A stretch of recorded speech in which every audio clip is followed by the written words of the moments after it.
Tonight's edition of Future Fit focuses on South Africa's so-called flux generation and their determination to close the country's skills gap. Our show host Yusuf Omar joins us now on M&T to tell us more about what we can expect in part. If we look at the National Development Plan going forward to 2030, 90% of jobs are hoped to be created in the SMME and small business sector, the informal markets.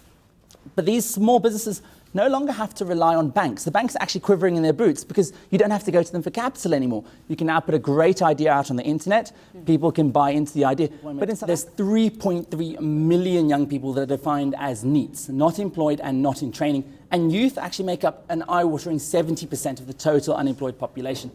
What we do know is it's not going to be so much about them finding a job, but creating their own job. And it's not just going to be them being entrepreneurs, but being what we call social entrepreneurs. That's having a look out for planet, for people, and of course, profit inevitably. These are youngsters who are really trying to solve the big social issues, healthcare, poverty. They exist. We can't even imagine what these jobs would be. Absolutely. And on the flip side, the jobs that are around today may not exist in the future.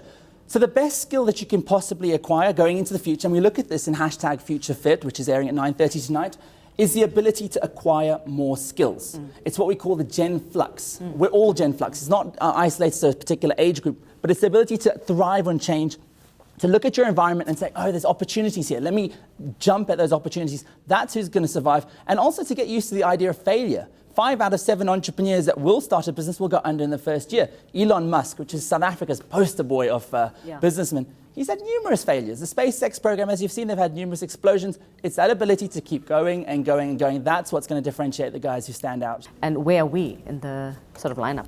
South Africa sits in a fantastic place because we skip entire technological generations. Many South Africans didn't experience dial-up internet, for example. They didn't even experience broadband internet. They went straight to 3G on their cell phones. So we have an ability to quickly transcend things that the West is still dealing with. If you look at Nairobi, for example, also on the African continent, it's easier to pay for a taxi using your cell phone in Nairobi than it is in New York City. So in many ways, we're innovating, and those innovations are helping to get rid of the bottlenecks of service delivery that are affecting us on a daily basis. It's about taking the disruptive technologies that are around in Europe, that are around America, and making them fit to South African problems.